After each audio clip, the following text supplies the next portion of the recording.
or two. Okay. All right, well, welcome everybody. I'm so glad to see you all. Let's see here.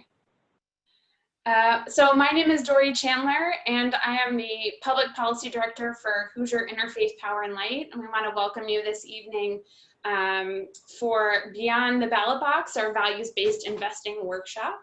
I've been looking forward to this workshop for many a moon now, and it's very exciting that we are finally getting this opportunity to have this program. And it's nice that it's virtual because we're getting some folks from So just as a reminder, this program will be recorded and made available on our HIPPO YouTube channel. So feel free, if you've enjoyed this program this evening, to share. We'll go ahead and share a survey after the end of the program. We'll follow up with a survey, and also feel free to share this link with others. So many years ago, HIPPO began to look at ways that our political and social impact can shift decisions and power when it comes to how our environment and the people that live in this world are taken care of. And one way that we've found to help that, to shift that power, is both figuratively and literally about how we generate our power and use our resources. And so HIPPO works with individuals and congregations throughout Indiana to reduce their energy consumption through energy efficiency, and also to generate their own energy through solar and other renewable energy. One way that we found also to impact and shift decisions and power is through the political process.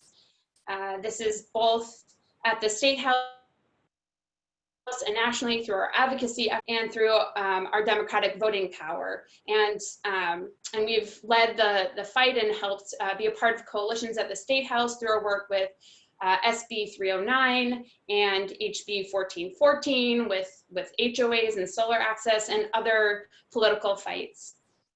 Another way that we participated in shifting the status quo is through direct activism, through our work protesting the American Legislative Exchange Council and protesting outside of IPL, the Indiana Power and Lights offices, and at IURC, Indiana Utility Regulatory Commission meetings to protect low-income and middle-income families from utility rate increases.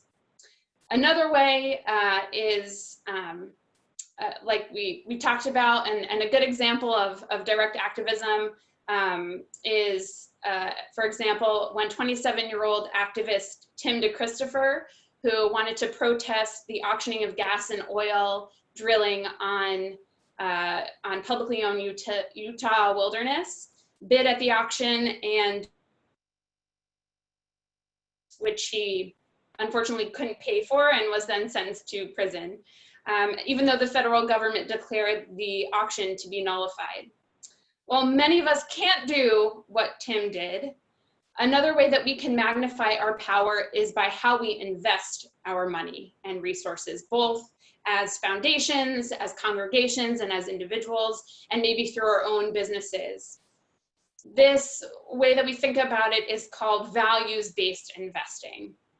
And I am so glad that we have the opportunity to host this workshop with three very, very talented Indiana and Ohio professionals who can walk us through this process tonight. So I'll go ahead and introduce the three of them, tell you a little bit about the format from this evening, and then we'll go ahead and get started. So Chris Meyer is the Manager of Advocacy and Research at Everence Financial.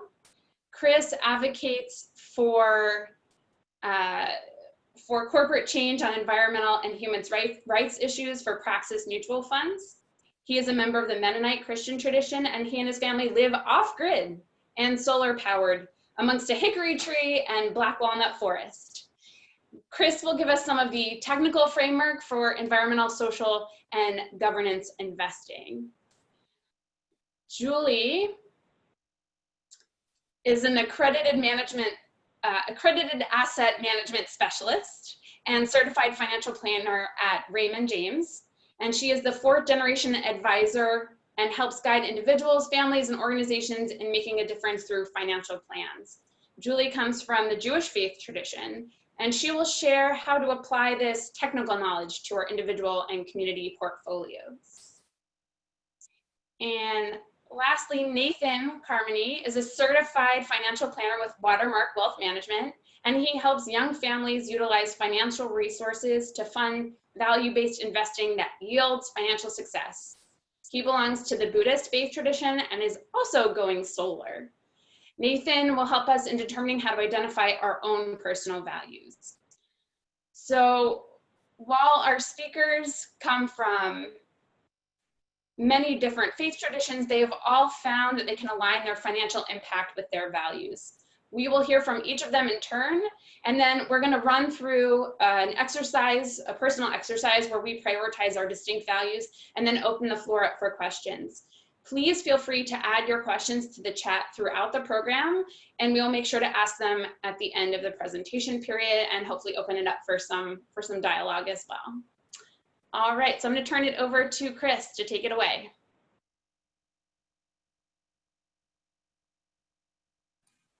Thanks a lot, Dory. I appreciate it. It's nice to see all of you here this evening, and hope what I have to say brings some value to the conversation. I'm going to speak a bit on the technical side of kind of give the lay of the land in terms of values-based investing and what's out there. I tend to see the ways that each of us are connected to the financial world in terms of, well, basically in three intersections: our income, like where we make our money, what we buy, our purchases, and our investments. And I'm going to talk about our investments and how we can integrate our values into those investment decisions, particularly through mutual funds. I work for Praxis Mutual Funds. It's the fund family of Everence Financial, which is the stewardship agency of the Mennonite Church. So it's the mutual fund area that I bring expertise to. I think one of the things I want to talk about is the language that people use when describing values-based investing or integrating values with their investments. It can get a little tricky, and there are some terms that are out there. I'll just want to at least scratch the surface of a few of them to give us a better sense of what they mean. I'd say the first iteration of responsible or values-based investing was called socially responsible investing, or SRI. And that's a term meaning taking more than just financial performance into consideration when investing. There's also just responsible investing, which is maybe more all-encompassing. And as strategies have evolved over time, over several decades, there's more specialization in certain funds, and they do different things. There's also a term called sustainable investing, and that's more investing in a way that can be done over a very long time. All of these terms kind of coalesce along among some similar ideas, but they have different flavors, I would say. There's ESG investing, which I think is taking into consideration environment, social, and governance factors into the investment process. Many times ESG investors are looking to do good with their investments and to pay attention to factors that traditional investors don't pay attention to, but they're also perhaps looking to gain a profitable edge by incorporating traditionally non-financial factors into the investment process. So believing that by paying attention to environment, social, and governance performance of companies, they can beat the market, perhaps. So that's one definition of ESG investing. There's also impact investing, and that's specifically investing to make an impact in areas that you care about. Some of these impact investments can be below market rate investments. They're really made for the social mission rather than for bringing back a market rate return. So that's just some of the terminology that's used to describe values-based investing. And it can get confusing, but if you boil it all down, I would say that each of these types of investing is concerned about more than just the profits of investing. So it goes beyond, all of these strategies go beyond the conventional understanding of investments, which is a purely financial motive. I'm going to talk a little more now about how the mutual fund industry is able to integrate values-based investing into several different strategies, specific strategies. I'll both be speaking from my own mutual fund, what we do, but also our colleagues in the responsible investment industry and what many different mutual funds do. The first is screening. That's a pretty standard way that people want to integrate their values into their investments. It means avoiding certain companies or industries that you find disagreeable. And it's one way, it's a kind of a do no harm approach. It's a very common one. It's probably step one for most people. It's like, what do I not want to invest in? Do I want to avoid private prisons? Do I want to avoid fossil fuel companies? Do I want to avoid large pharmaceutical companies, etc.? It's one approach to reflecting values in investments. Another is positive investing. Positive investing is specifically investing in companies or industries for a social or environmental good. And that is kind of a positive spin on the company selection process. It's not something that is a typical part of most values-based mutual funds, but it is one that is growing. It's a growing edge of the field. Next, I will say is ESG integration. I mentioned this a little earlier, and mutual funds that practice ESG integration are combining ESG factors into the typical investment process. So along with your standard financial considerations, looking at balance sheets, income statements, et cetera, and making decisions based on financial matters like that, these mutual funds are also integrating ESG data into their process. And so the idea is that over time, that's going to be beneficial to the fund, and it's also more beneficial to the world, in that companies that have better ESG ratings are going to be in their portfolio, and they're better corporate citizens, therefore better for everybody. Another strategy for integrating values and investing through mutual funds is shareholder advocacy. This is particularly dear to me because that is the primary thing that I do in my work. Is shareholder advocacy means using the rights and privileges conferred by stock ownership to try and change corporate policies, particularly in regard to environmental topics, human rights, or governance topics. And it's one way to kind of move the bar on corporate policy to try and address some of society's biggest concerns. You have access to the people and the rooms where decisions are made as a part owner of companies, and it's taking advantage of those opportunities to really change from within, change companies from within. Another thing that responsible investment mutual funds might do is have a very progressive proxy voting policy. Proxy voting has to do with voting your shares of company stock at company meetings in line with your values. So values-based investors usually have custom guidelines for how they will vote on various issues that come up at company meetings. And it's often in line with, for instance, Praxis, my organization, will vote heavily in favor of environmental resolutions that are asking companies to produce sustainability reports or to document the feasibility of using power purchase agreements for green energy, that sort of thing. We vote strongly in favor of that. It's a way to send a signal to corporate management that you, as a part owner of the company, really to show where your values are. There are many issues that come up. There are corporate governance issues always. There are uh, social resolutions, environmental resolutions that pop up, and it's one way to reflect your values.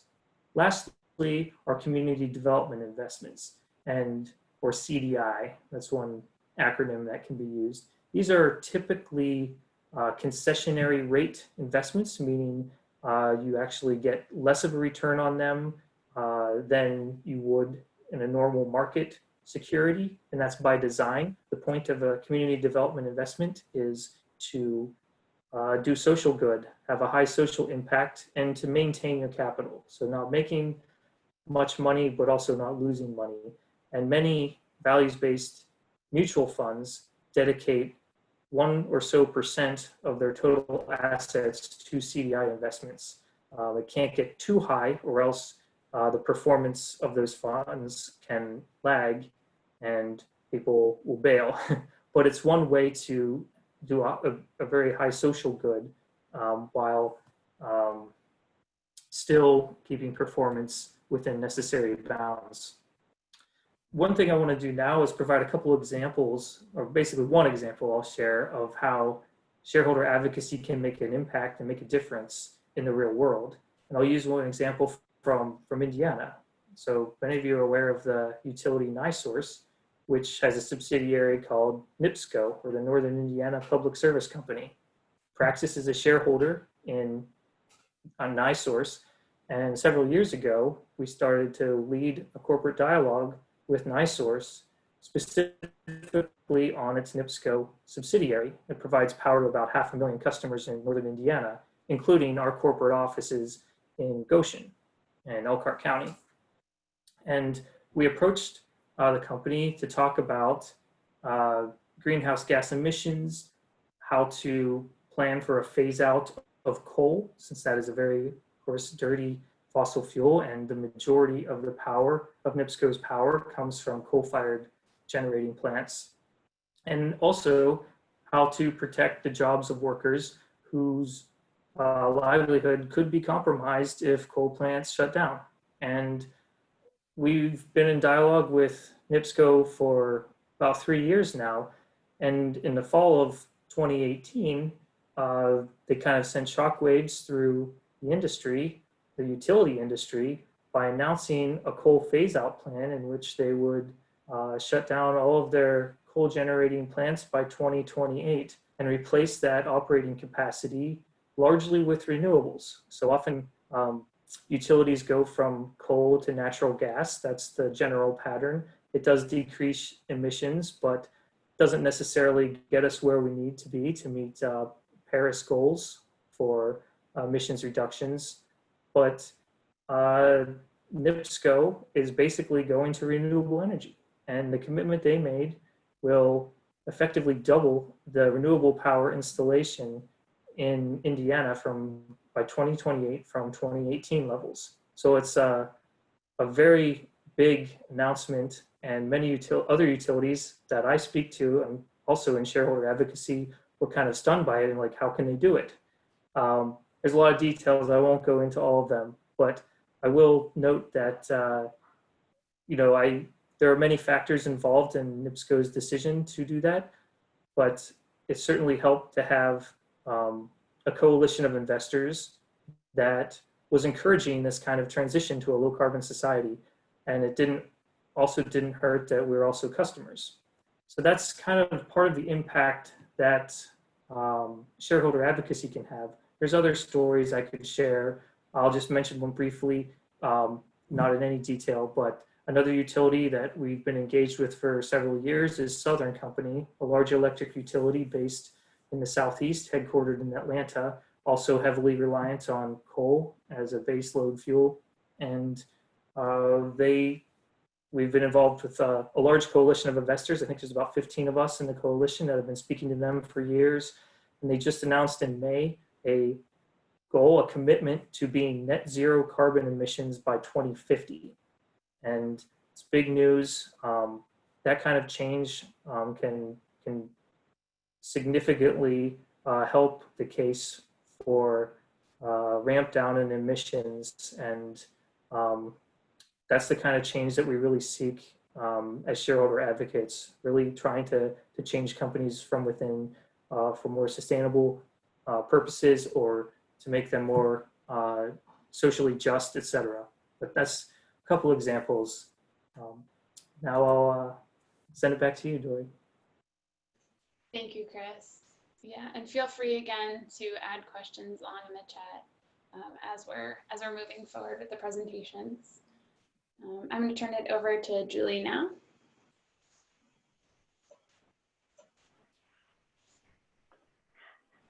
Thank you so much, Chris, for providing that excellent foundation. This leads us to the question of, we have all this information, what do we do with it now? And the answer is, it depends. The way that most people can begin when thinking about this, either as individuals, households, or organizations, begins with the formation of what's called an investment policy statement. Every individual, household, or entity has the ability to either work with a financial advisor or work by themselves to develop an investment policy statement which guides for them not only what investments they need in terms of fulfilling their financial goals, but what criteria need to exist to fulfill their environmental, social governance goals, their socially responsible investing goals, the goals that they have for using their values in their financial plan. So what does this actually look like? When creating your investment policy statement, it is not a one-size-fits-all approach. You cannot go to the investment policy statement store and just take one off the shelf. That is not what it works, because it is very individualized. Everyone on this meeting today has a different time horizon, risk tolerance, financial need, planning considerations, and priorities when it comes to the things that Chris had just spoken about. So examples of ways to prioritize these items. I often will turn to the energy space. There are some people for whom fossil-free is a requirement. There are other people for fossil-free is an aspiration, and they are willing to invest in an energy company if it has solar, wind, and petroleum as a diversified portfolio. It is not my role to tell them which one is right. That is between them and their values. But what we are able to do, people like me and Nathan and Chris, is help people identify that these opportunities exist. And it's mostly a gut check. When you're deciding between fossil-free or diversified energy portfolio with aspirations of fossil-free, neither one is fundamentally or empirically the correct answer because the question is relatively complicated. So when thinking about this, there are a lot of different trade-offs that we have to consider. What if you are an individual that already has an investment portfolio and is new to the concept of socially and environmentally responsible or ESG investment? There are ways that you are able to transition. However, it is important that you do this in consultation with your accountant, your financial planner, to make sure that you do not certainly do it in a very expensive way. Examples of this are ways to once again fulfill your values by thinking about how your charitable giving interacts with these values in fulfilling these goals. So let's say that you are an individual that has shares of an oil company and you've decided that fossil-free is the way to be for your investment policy statement. If you are already an individual that's charitably inclined and you have nonprofit organizations with whom you are strongly affiliated, you may be able to see if it's possible to gift those shares as a way to dispose of those shares while fulfilling your values in both your philanthropy and your pursuit of a more green portfolio. This, once again, is something that's really important to do in consultation with your accountant and your financial planner to make sure that all your I's are dotted and your T's are crossed. None of this is one size fits all. As Chris had mentioned before, there are a lot of different criteria that come into play as we're discussing these topics. Some things are going to be more appropriate for certain types of accounts than others. This especially becomes true when thinking about nonprofit philanthropic organizations and their endowments. In the past with HIPAA, have had the opportunity to speak specifically on endowments, and there are special considerations for them, especially pertaining to 501c3 organizations with favorable tax that may make certain opportunities more appropriate for them than folks like you and me who have considerations like ordinary income. So it is really important to know that just because something is ESG does not mean that it is the right ESG for you. This also gets further complicated by the fact that ESG has become trendy. Many, many companies are currently rolling out new ESG products very frequently, something that Nathan will speak about more in his section as well. But one of the important things as we go through our exercise a little bit later in the program is thinking about what non-negotiables exist for you with your values and prioritizing them, because there are trade-offs that will exist for many average investors below a certain asset level in terms of what's available for customization. The greater the account value tends to have a little bit more flexibility for customization due to considerations about diversification and asset allocation. What this means is going back to the adage about not putting your eggs in one basket. So with more assets, larger institutions that might have a large endowment may be able to customize and tailor what's available to them more so than an individual investor who's just starting out. The important things that we think about here is that your approach to your investment policy statement is customized to you and your household's needs. It is flexible in that it is not written in stone. Your investment policy statement is a document and a mindset that you should reconsider every few years, because as all of us grow in our journey through engagement with our community organizations, our journeys as environmental stewards, we have changing opinions on what is important to us.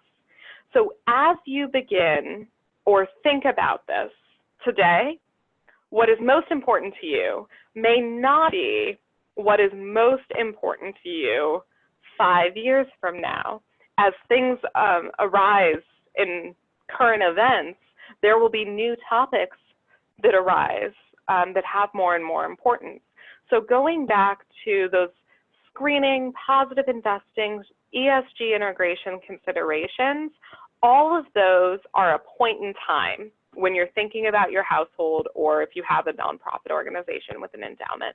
It is a point in time based upon the available information in that moment.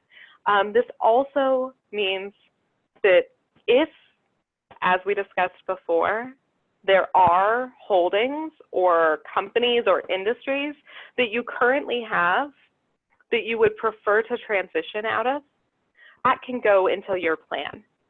The most important thing is to keep in mind that it's dynamic and that planning is required to make sure that it is reflective of your values without undercutting your financial need.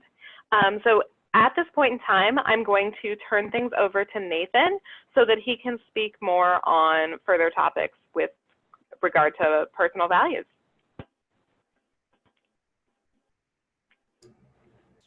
Thank you. Can everybody hear me? Okay. So thank you very much, Julie. Thank you, Chris. Thank you, Dory. You know, some of the remarks I had initially prepared here, Julie, you just kind of uprooted and turned upside down, because I think as I sit here and reflect on values, this whole thing kind of takes me back to my first, what I would call the defining moment on how I got involved with sustainability and responsibility. And that moment occurred one year right at Thanksgiving when my wife and I decided to host it at our house. It was a really small house, and she was sick. So I had ended up cooking the turkey, and I'm the last guy that you want to have cook a turkey. Somehow, miraculously, we made it all the way through. Nobody got sick, which I was very, very proud of. But all I wanted at the end of that meal, and once the dishes were put away, was to just have a nice cold Pepsi. Was taking the last drink of that Pepsi, and I went to go throw the Pepsi can away, and my sister was standing right at the island right there, and she said, "What are you doing with that?" Now, of course, you know, she had the best of intent, and instantaneously, you know, we both have competitive spirits. You know, we had that dialogue. "What do you mean? What am I doing? I'm throwing it away. I'm done. I'm going to relax now." She said, "Well, you should start recycling that." Well, in the brother, sister, sibling rivalry that we've had many times throughout our childhood, that turned me into starting to collect cans and turning those in to collect some money, and then just to kind of say, "I told you so, sister." Well, fast forward here probably about 12 years, and I'm sitting here, my mid-career. I've got a 6-year-old that I'm really looking at this world going, how can I make sure that I'm not acting as a burden for her generation and my grandkids and your grandkids and your kids.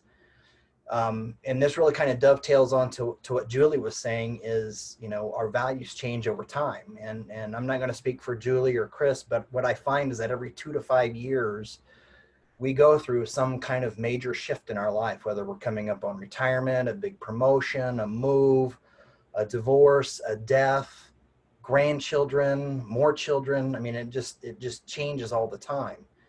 And it's okay for your values to change over time, and they should, right? I mean, nobody wants to live a boring life, and part of that is saying what's important to me.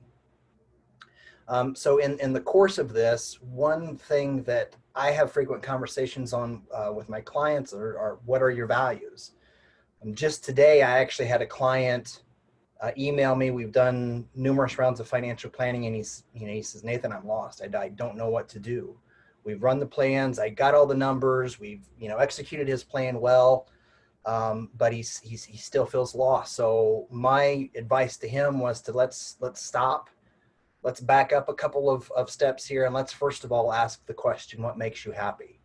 Where do you like to see interactions? What do you value? What are the relationships in the organizations that you want to better or see have a better place in this world, not only in your life, but the lives that those other relationships and organizations promote as well. So I think it's also important to note that while we're sitting here talking about investing, there are lots of things that we can also do on a personal level to reflect our value, because our financial life is not just limited to the money that we saved in our 401k or IRA. There's lots of other things that we do, right?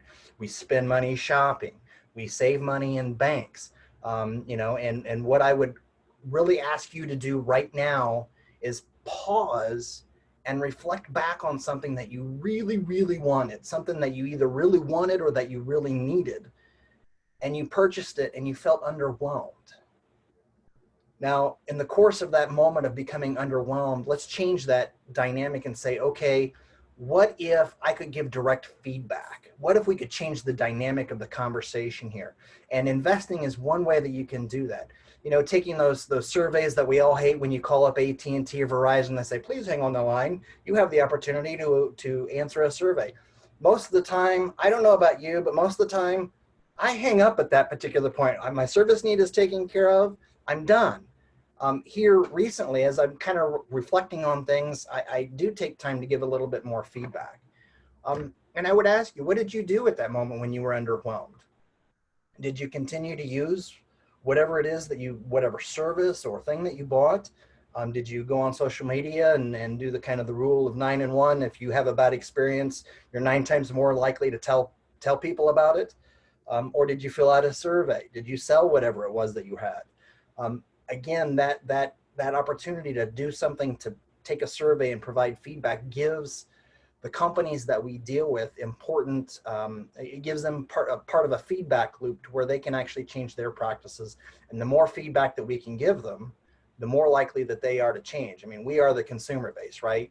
70% of our growth as a nation happens from where we spend our money. So the next thing I would ask you to do is say, okay, where are you spending your money? Do you know what the companies are doing with their earnings from the products that you buy at the grocery store or clothes that you make? I mean, how do you know that? If not, take a little bit of time. It's not that hard to do a Google search on car manufacturers, or is this particular bank that I'm creating or giving my deposits to, are they lending to fossil fuel companies? Spend a little bit of time and do that. So if they are, all you have to do is jerk your savings and give it to a bank that aligns with your values. In the course of doing that, what I'm finding, and I'm sure Julie will attest to this, and I'm sure Chris will too, this is kind of like Alice in Wonderland. How far does the rabbit hole go? The further that I get into this, the more that I learn. And it is a lot of trade-offs. If you can't tell, I'm a big guy. I like to eat. And I consider this kind of like a fitness program. The first few times that you do it and you kind of get in and you say, these are my values, I have to meet my values, but I don't have a portfolio big enough to give the customization that Julie's talking about. Guess what? You're making steps to incorporate some of those things into your portfolio. You can use thematic investments, whether they're related to mutual funds or something called exchange traded funds, that will get you a few steps closer. It's like, the second or third or fourth or 10th workout. It's going to take several times to get there before you kind of move forward. So just kind of make sure that you take a little bit of time and understand really kind of where you're coming from. If you're like the client that I had earlier today and you've got kind of your own life picture really kind of moving up, but you're still not sure where to move forward, this values exercise that we're going to be walking through a little bit later, it's a great place to start.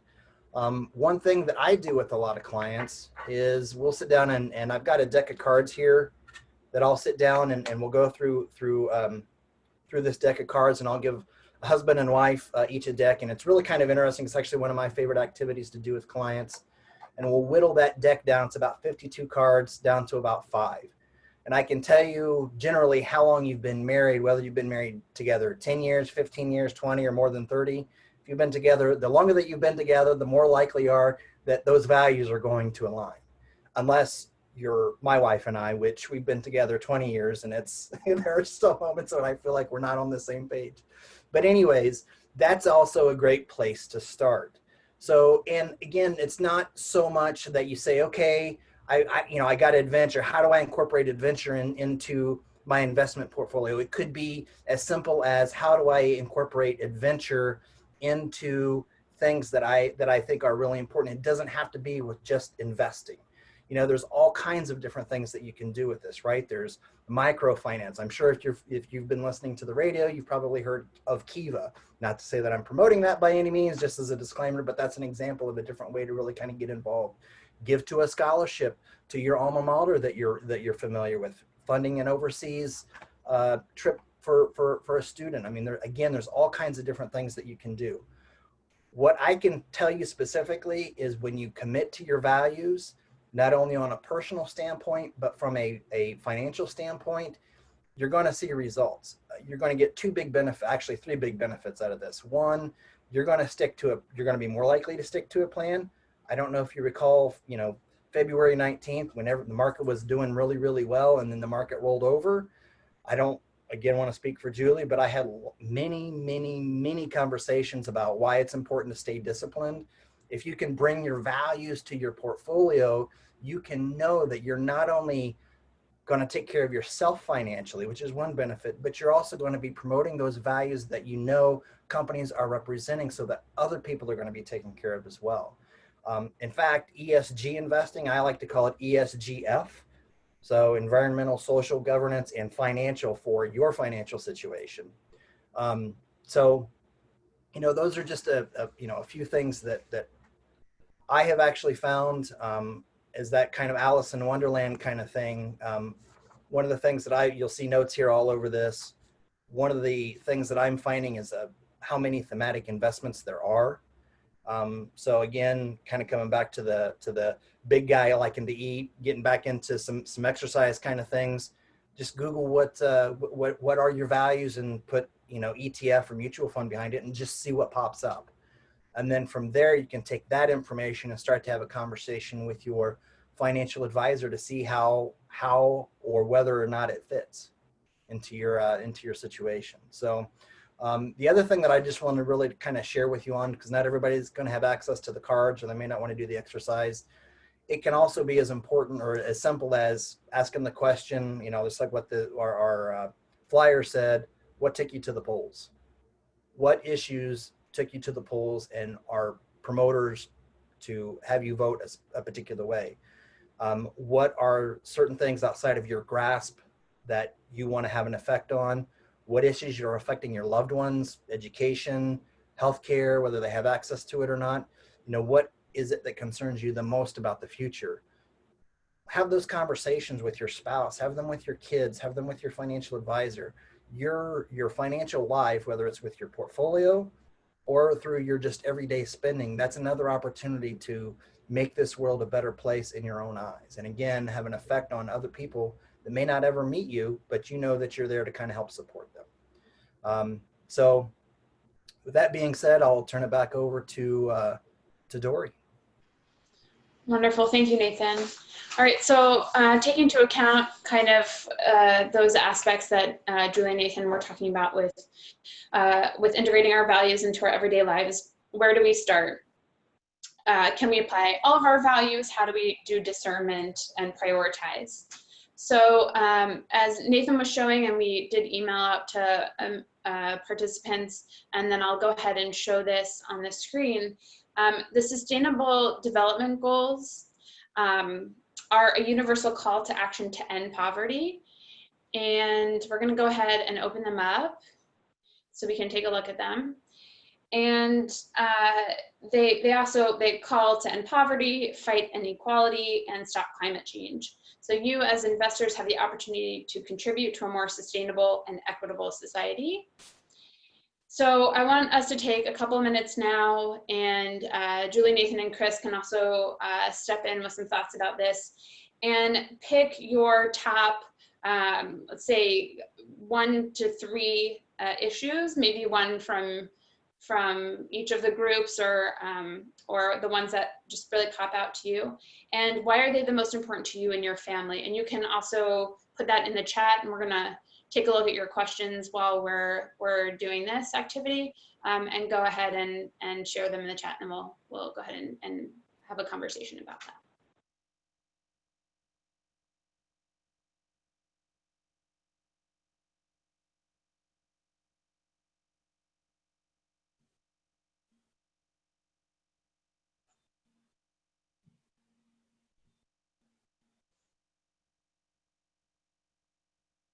Can everybody see the sheet? Okay.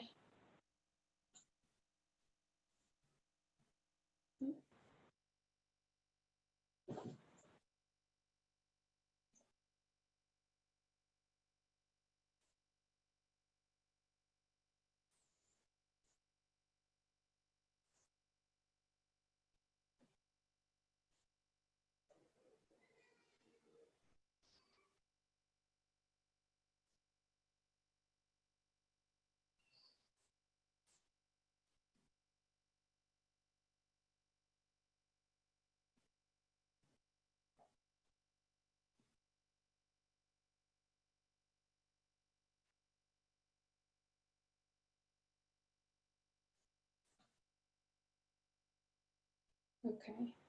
And we're getting a couple of questions in the chat now, so I also want to provide an opportunity and space for that. And Blake Gardner, who is our public policy intern this summer at Hipple, is going to go ahead and share some as well. Yeah, so while we have this, hi everyone, while we have this time, I would like to get started on some of the questions we have in the group chat. The first question is from Ari, and it is, Are there any particular companies specializing in clean energy or green technology that you would recommend, or are there any mutual funds that would be clean energy or green technology related that would be worthwhile investments? I know that there was one advertised through the Sierra Club called the New Alternatives Fund, but Ari is not too familiar with them.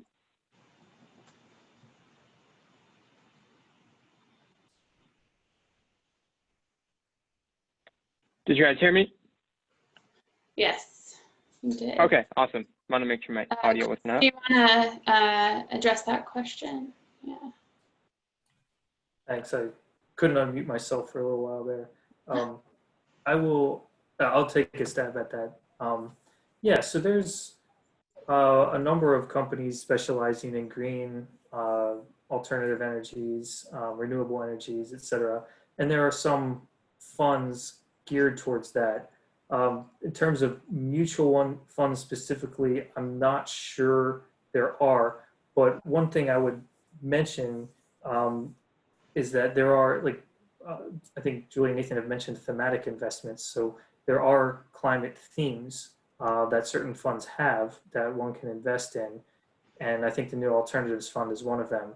These funds do not often behave like typical funds. They don't necessarily follow the market very closely. They tend to be riskier in the sense of there's might be more risk and reward, but Nathan and Julie could talk more about that. They don't necessarily behave like the market in general. So therefore, they're usually limited in someone's portfolio to a smaller portion of it than would a standard mutual fund, et cetera.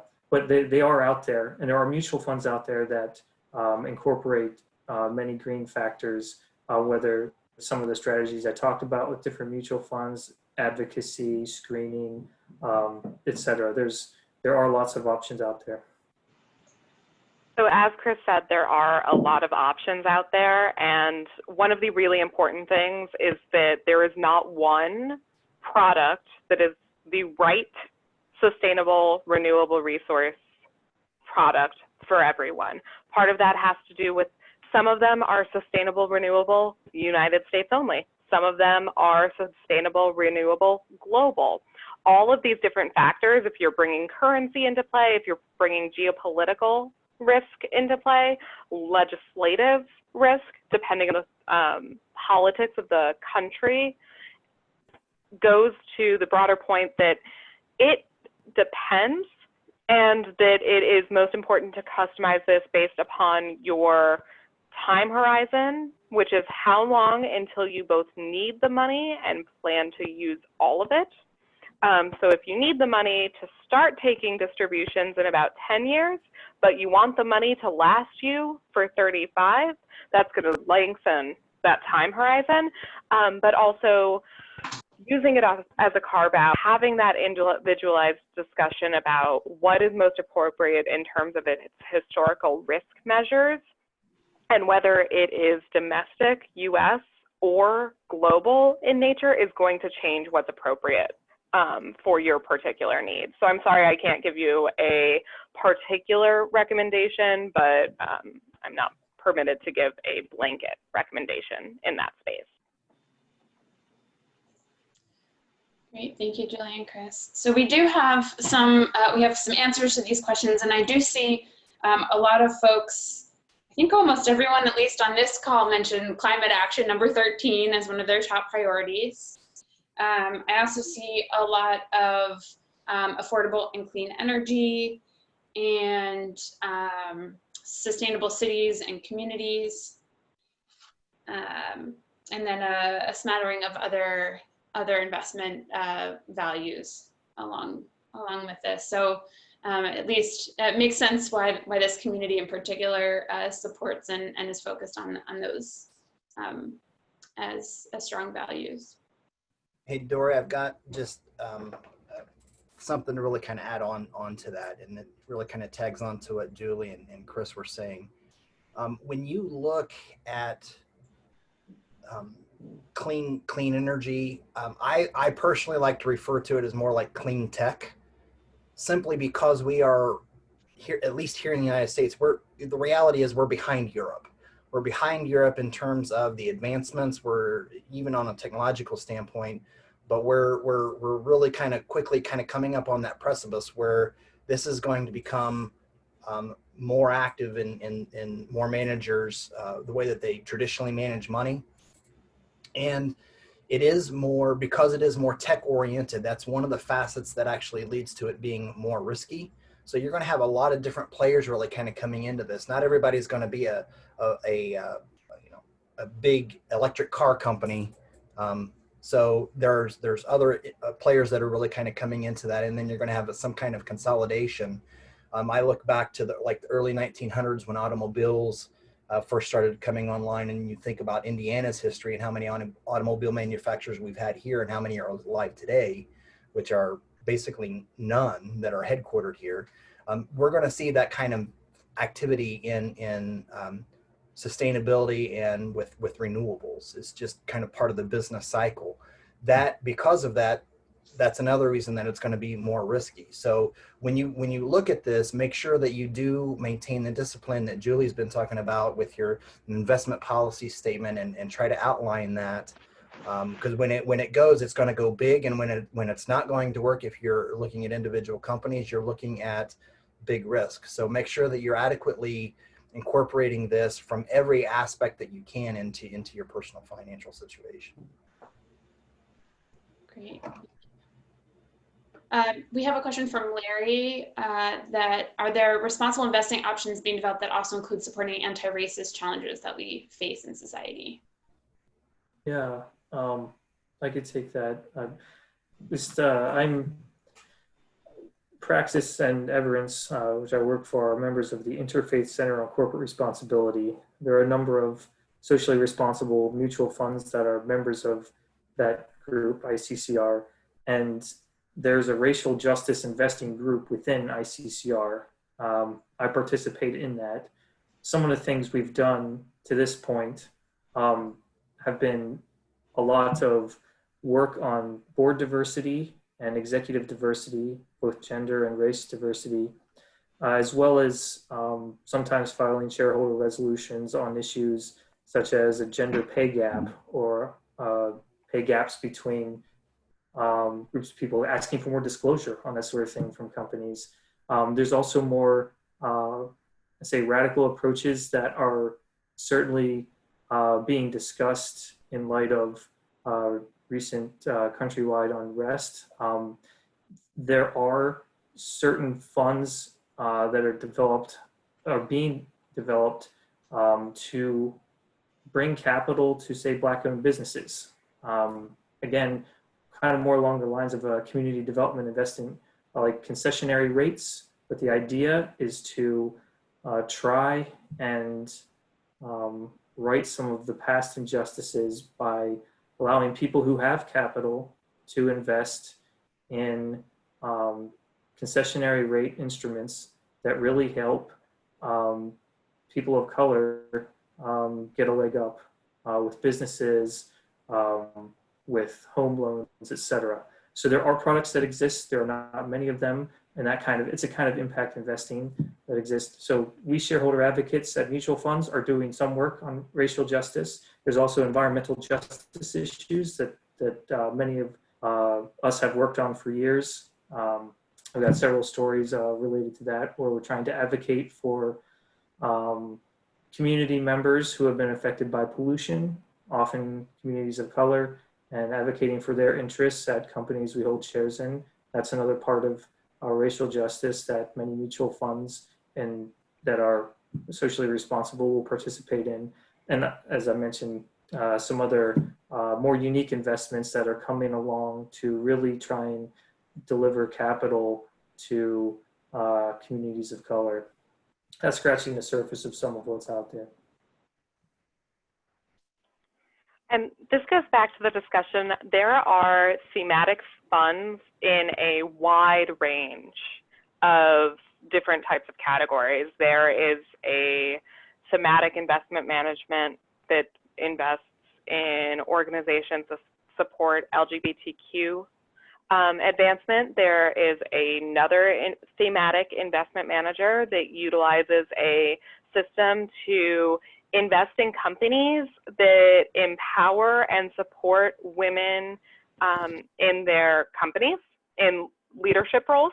So there are ample examples of thematic investment strategies, and there are more being added as time goes on. So although Chris or I or Nathan may not be able to list one in particular, a lot of investment managers will utilize a screening criteria to bring some of these, this goes back to that social of the ESG, this goes to the S, some of those social criteria into the fold, but it also goes into corporate governance, because if there is a lack of racial equity in the workplace, that goes to be a question for corporate governance, that goes to be a question of representation on the corporate board, and that is a huge consideration when thinking about governance teams in investment management. So Julie and I have actually had some interesting one-off conversations on this, and Chris is obviously out there promoting great governance on corporate boards here. If you focus on individual companies or through your funds, if there's one ES or G that is probably the most impactful, the G tends to be the catalyst for a lot of these changes. So if you've got good corporate governance, they intend to incorporate things like racial equality, gender equality, social responsibility. So, and I find that was a little bit of a shocker to me when I first found that out. And I didn't realize it until, probably 3 or 4 months ago when I came across a study that kind of broke down the ES and G, and which one actually has a little bit more of a bigger impact on how corporations kind of move forward. And I mean, it makes sense, right? If you take care of the governance, everything else kind of gets incorporated automatically. So I didn't know that. Julie, Chris, do you have anything else to add to that?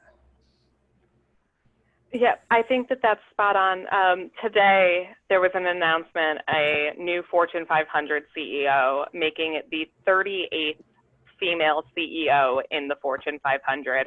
So I think that when we think about the role that governance plays, it is a little bit squishier of an idea, in so much it's a little bit harder to conceptualize and really think as consumers or as investors what this means. But thinking about representation, not only in the boardroom, not only in the C-suites, but thinking about bridging from recruiting talent at entry levels to what we're doing as companies or as employers to steward and advance women, Black, Latinx, Asian, or underrepresented groups in executive leadership roles. Yeah, there's often, I think, corporate governance issues are often not as compelling on the surface to folks as issues to pay attention to. But it's absolutely true what Nathan and Julia said, that a good board, represented board, et cetera, that can set the tone for the company. But also paying attention to various, let me step back, companies who do corporate governance well tend to be ones who also perform very well in environment and social metrics. And the issues that, say, shareholder advocates may work on corporate governance issues are not, they're not the sexiest issues. I mean, they're not necessarily the ones you'll find on headlines on the news or on your Facebook feed, but they really do drive a lot of change in those areas, and kind of behind the scenes. So yes, very important to pay attention to and act on. So another question that I actually had, and it does seem like Sylvia also gave an answer to that, is what is the best way to give feedback to companies in a way that they will listen? And Sylvia said, be assertive, persistent, and well-informed.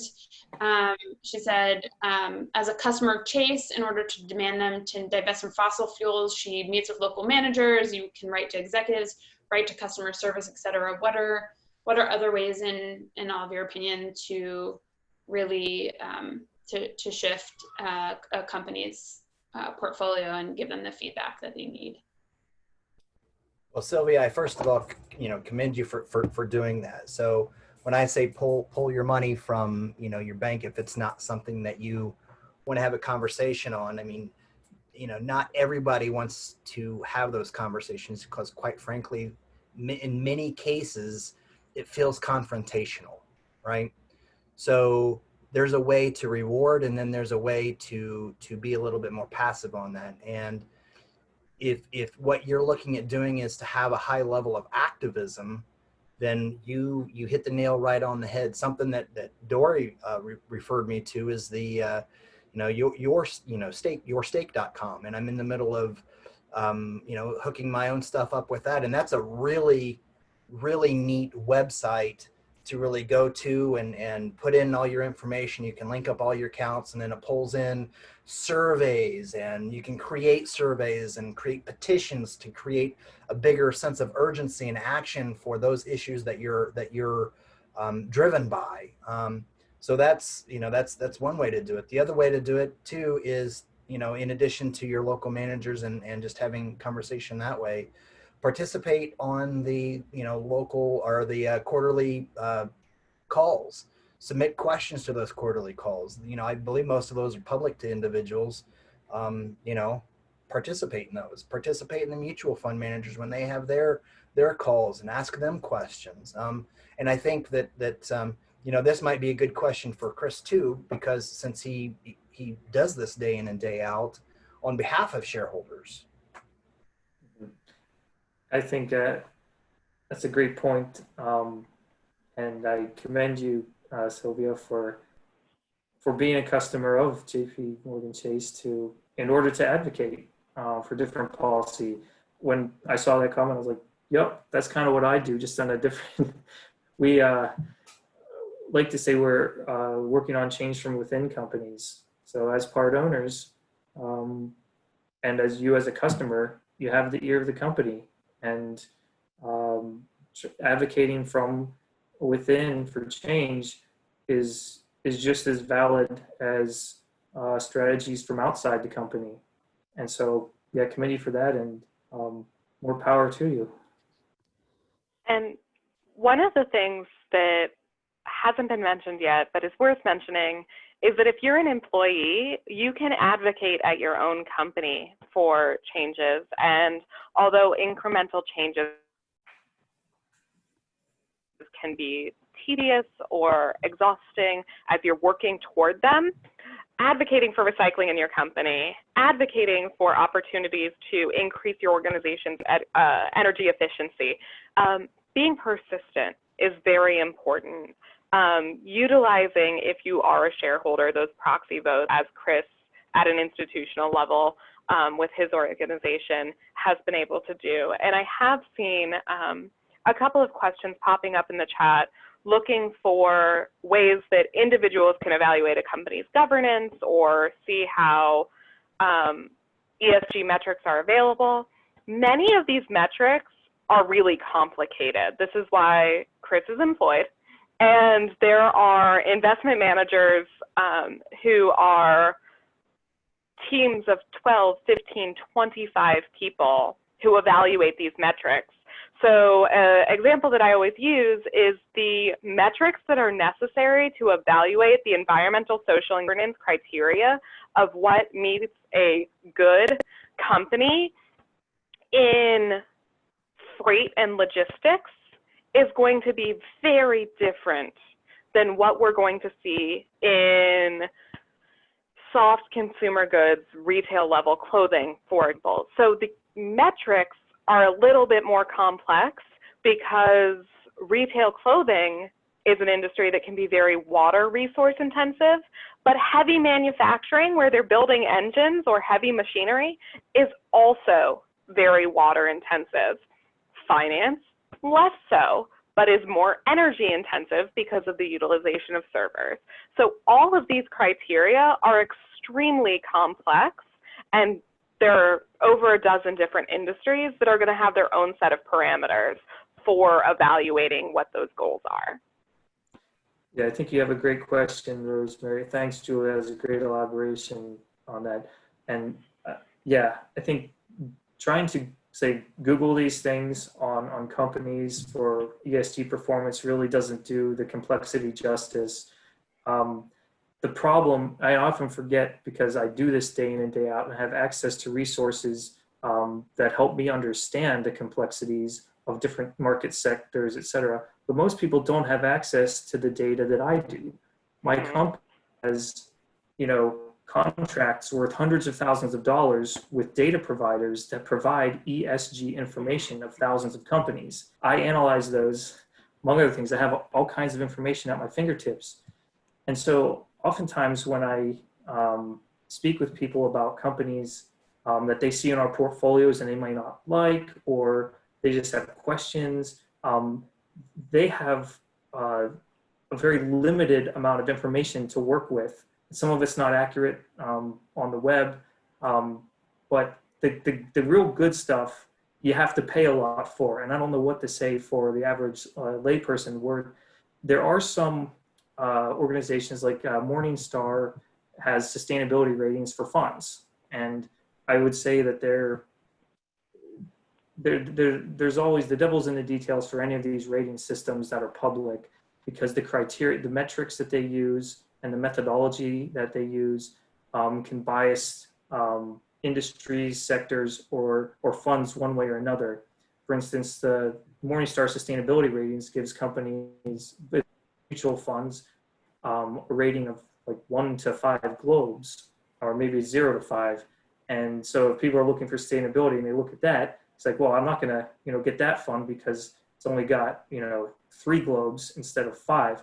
Well, what you don't know is it's all holdings based. So if a company is doing shareholder advocacy on the underlying companies that they own, and they're really changing things, they're moving things forward, like working from within the company, it's changing. It's not reflected at all in the Morningstar sustainability rating, that kind of change. So there's no perfect, I guess I'm saying there's no perfect certification system to evaluate companies or funds. It can depend on the sector. It depends on the data, the underlying data. It depends on the methodology. They are in existence. Most of the best data available, you have to pay a significant amount of money for. Those that are public, there's increasingly a number of public ways to rate funds and companies. Some are good-ish, some are not. But looking at the methodology behind the ratings is very important to understanding what you're looking at. So I've done a lot of digging and investigating at Sustainalytics when I found out that Morningstar was going to pick them up. Morningstar eventually bought like a 40% non-voting share of Sustainalytics. So that's, you gotta be a little bit careful with that. One of the things that I found in the course of me digging into all of this stuff is that, particularly with the Morningstar rating, if a Sustainalytics doesn't have a rating on the company, that can affect the weighting of the fund and how it scores at the end. So Sustainalytics cannot follow the tens of thousands of stocks that are in the US or globally, right? So you're going to be looking at the larger big names that are already out there. So that's one limitation that you need to be aware of. The other is obviously what we talked about with the Morningstar ownership. Now for Morningstar does funds and exchange traded funds. If you want to use Sustainalytics for individual companies, the best place I have found that information is at yahoofinance.com. You can put in the company and then there's a sustainability thing right there, and it'll actually give you a score for E, S, and G. So just what I would recommend for that is go to Sustainalytics, pull up all the information that you can. You got to know what the limitations are of the rating system before you actually can use it effectively. The other place that I have found that has a fair number of ratings for both funds and individual companies is MSCI. They do a lot of the indexing for what Julie and Chris and I do on a day in and day out basis. Again, similar types of issues. They only rate so many companies. They have a great rating system as well. Well, I shouldn't call it a great rating system. I apologize for that. They have a rating system. Make sure that you read up on that, on how it's done. If you're looking for something that's a little bit more data oriented, you might try fossilfuelfree.org. Not only do they give you, carbon tonnage and all of that good stuff, but they've also got things like deforestation, gender equality, and they've got a couple of other issues that they can rate with actual data behind that. The problem with all of this stuff, though, is that there are a lot of companies that don't report. So, and I'm kind of interested in this from my perspective, Chris, when you find that companies aren't reporting, and obviously there's a huge cost to gather that data, can you maybe enlighten us on a little bit on if a company doesn't have the data, how does an analyst gather the data if it's not already monitored internally from the company itself? Yeah. So we are, two of our service providers for data are MSCI and Sustainalytics. So I use both of their data feeds for, say, the screens we use at our company. Almost all of the companies that we would invest in or potentially invest in are covered, at least minimally, by the analysts at Sustainalytics and MSCI.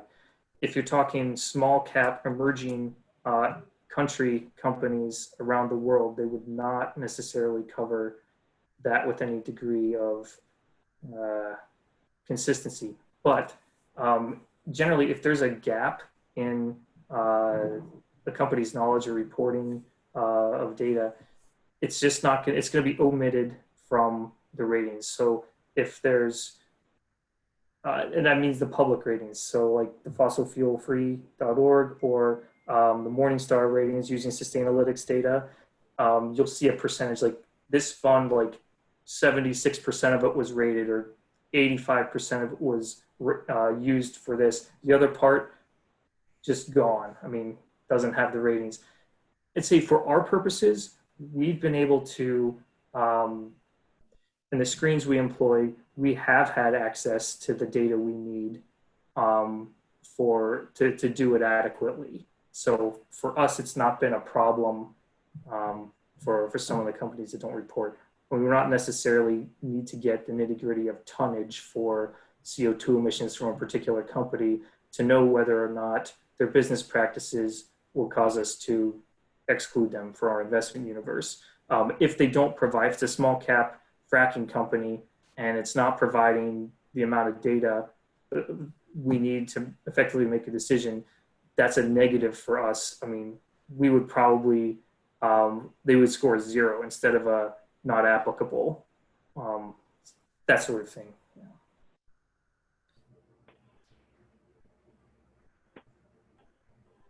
So thank you for those responses, everyone. We have another question from Marilyn and Robert. Are there green investing options for 529 plans for college planning? So there are more than 50 different 529 plans because they are operated by the states.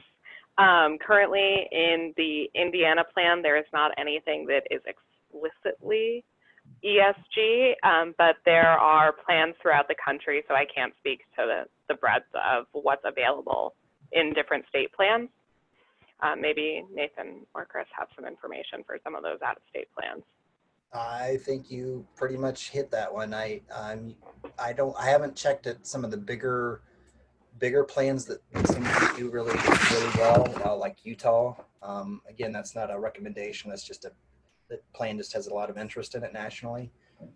So that, it's you just kind of have to look. It takes a lot of time to do that research though. Right, and one of the important considerations is that the Indiana state tax credit is only for the utilization of Indiana residents using the Indiana college choice. So there are risks and trade-offs that you would need to speak with your CPA about if you were to look outside of Indiana if you are an Indiana resident. Great. Well, not great. Maybe that's something we as Hoosiers should try to advocate for. But our next question is coming from Leslie, and she would like to know, she would like to discuss or know a little bit more about how to find companies' climate liability.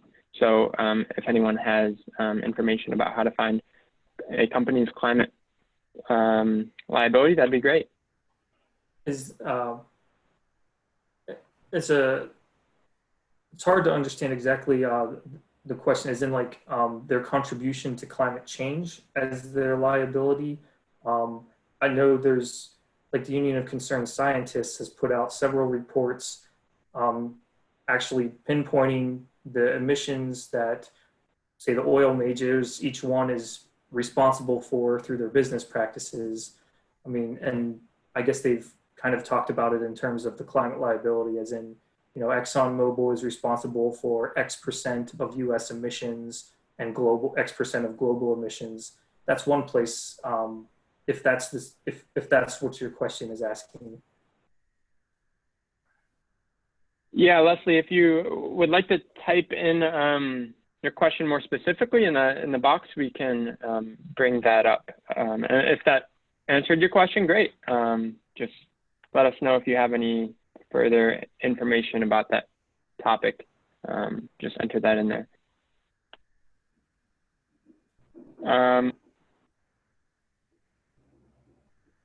We have another question coming from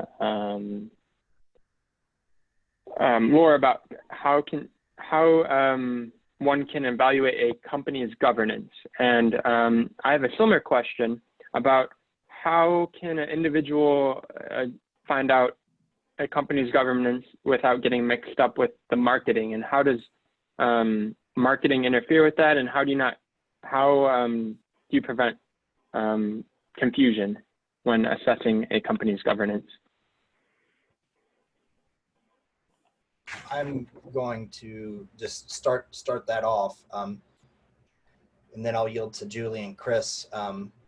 You're really talking about like the greenwashing. So greenwashing is a term that's frequently utilized for companies that market something that is more favorable than what it actually is. So, and I forgot to talk about that because I got kind of sidetracked. Julie kind of got me all excited there. So, but that's something that you have to really kind of watch out for. And I would say it does take some homework. I'm going to call it the Sylvia approach. You got to be diligent and persistent in making sure that you really kind of look out there. So one of the things that I have done to really kind of help distinguish marketing from what I think we should actually be seeing is, am I seeing this company show up in some of these thematic investments or in companies that with Praxis? Is the company showing up in firms that specifically look for whatever the issue is? So if that's the case, to me, that's a way to really kind of justify it. And then if that's not the case, then reach out to some of these people and ask. You know, and also use your experience. What are you seeing when you go into the branch? Talk to your network. Oh, sorry, Julie. Oh, go ahead. So some information is just going to be very publicly available. If it's a publicly traded company, they're going to have a list of their board members. That's publicly available information. If their stock is voting or non-voting shares, that's going to give you some information as well. Ideally, you can see historically, have they had challenges with fines from the government for discrimination in employment, illegal dumping of toxic materials? There are certain ways that you can see utilizing past as prologue to see what the company has done historically, while keeping in mind that past is not destiny. There are companies that have been able to, over time, overcome historical bad actions to dramatically improve themselves. And I know that Chris probably has some information to share on this topic as well. I think you covered it pretty well, Julie. I would add that there are several organizations that produce thematic reports on companies that have to do with singular aspects of corporate governance. If you look at the 30% Coalition, it's an organization dedicated to raising the diversity of corporate boards.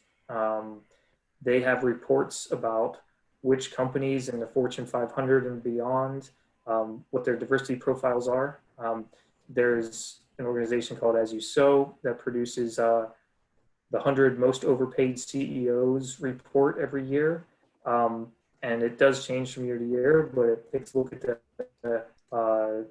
the overall gross compensation of executives at certain companies and rates them. So you at least get a glimpse of who that organization believes would be well overpaid. And there is a connection between overcompensation and poor company performance, as well as oftentimes poor treatment of workers, of the average rank and file at a company.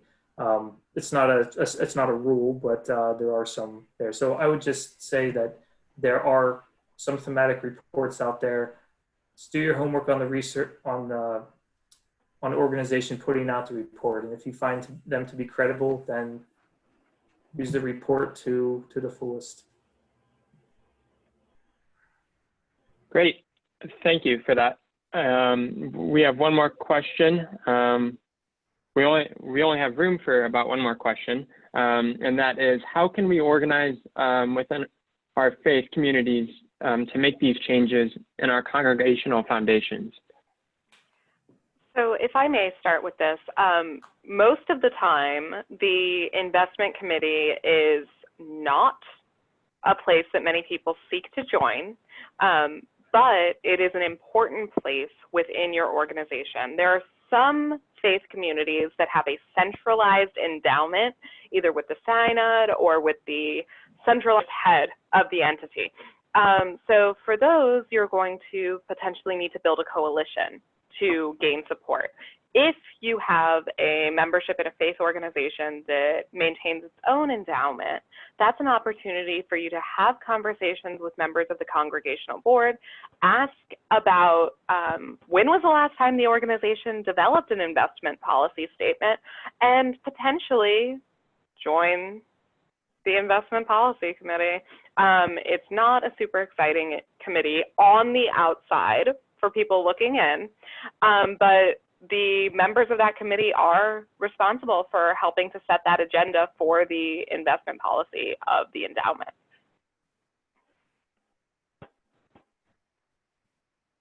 Great, thank you. Does anyone else have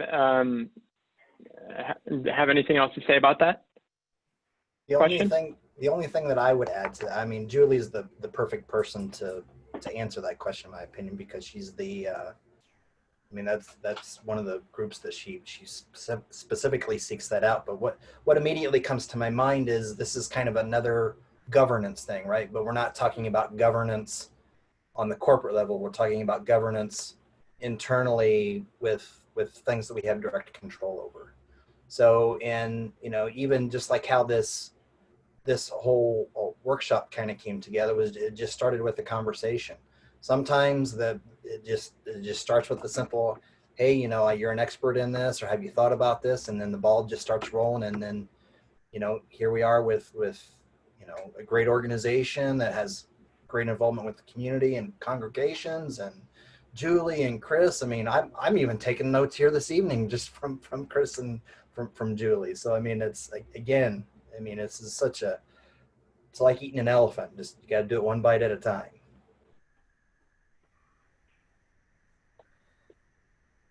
Great. Thank you guys for that informative response to that question, and for all these response to all these questions and the information you presented. It's truly been helpful to me, and I'm sure it's been helpful to a lot of other people. I'll pass this Q&A session on to Dory for closing remarks, but otherwise, thank you very much. So I just wanted to share great appreciation. As Nathan said, this workshop came out of a series of conversations, and we hope to continue those conversations. So if you have additional questions for us or any of our speakers tonight, please send them our way. We'll follow up with a survey, and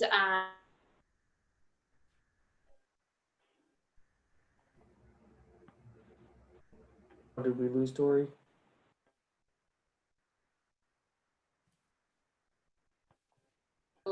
joining us tonight. Thank you so much to our speakers for their time. Thank you for joining us. Thank you all for being Thank here. you. Have a great night. Thank you all for attending. It's been wonderful to hear questions and hear people speak.